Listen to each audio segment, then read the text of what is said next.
Los Angeles Lakers papapirmahin na si Danny Green at Nikola Vucevic at Houston Rockets naka-jackpot daw sa kanilang rookie. Yan ang pag-uusapan natin ngayon mga tropa. Pero bago yan mga tropa, baka pwede ka mag-subscribe sa aking channel para manalo kayo ng tropang basketball jersey. Maraming salamat mga tropa, let's go!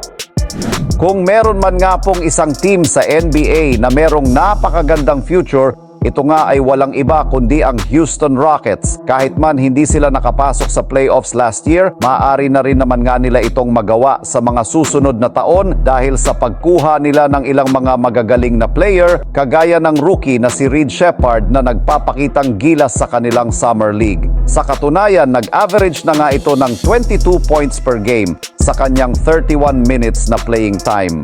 Yes, mga tropa, sa kanyang height, isa nga itong all-around player kung saan napaka-epektibo ng kanyang ginagawang mid-range shots. Plus, napakahusay nga naman nito na gumawa ng mga play para makakuha ng magagandang tira ang kanyang teammates. Bukod sa kanyang opensa, napakatindi rin naman ang depensa nito sa pagtatala niya parati ng mga steals. Kaya hindi na nakapagtataka kung malaking role ang kanyang makuha sa Houston Rockets. Pwedeng-pwede rin naman siyang magamit nila bilang kanilang starting point guard kung saan kapag nag-improve ang laruan nito, sigurado nga pong papalitan niya sa pwesto ang kanilang veteran guard na si Fred VanVleet. Samantala, dito naman tayo sa ating susunod na pag-uusapan sa balitang pagbalik ni Danny Green sa Los Angeles Lakers. Ayon nga po mga tropa, kay Danny Green ay hindi pa nga daw siya retired, kaya kung may pagkakataon man nga daw ay gusto daw nito na makabalik, lalo at patuloy pa nga rin daw ang free agency at open naman daw ang linya ng kanyang telepono in case na may kumuha sa kanya. Yun nga mga tropa ang mga sinabi ng 37 years old na si Danny Green. Alam naman natin na naglaro ito ng isang season sa Los Angeles Lakers at nanalo ng isang NBA championship noong 2020 sa NBA bubble.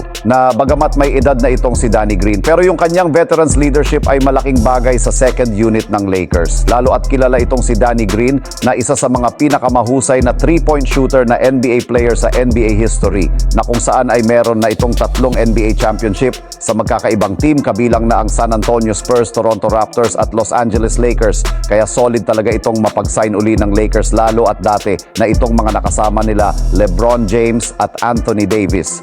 At habang sa ibang balita nga po patungkol sa Lakers mga tropa, posible na nga po nilang makuha ang big man ng Chicago Bulls sa pamamagitan ng isang trade. Willing na nga po ito ibigay ng Chicago Bulls basta may makukuha sila ng at least second round pick. Kaya naman ayon sa kalalabas na balita ay sigurado nga daw na kukunin na ito ni Rob Pelinka para makakuha sila ng isang legit na center ngayong off-season at para makabalik na si Anthony Davis sa pagiging power forward. Anong masasabi nyo dito mga tropa? Maganda ba ang move na ito ng Lakers? Pakikomento naman sa ating comment sections.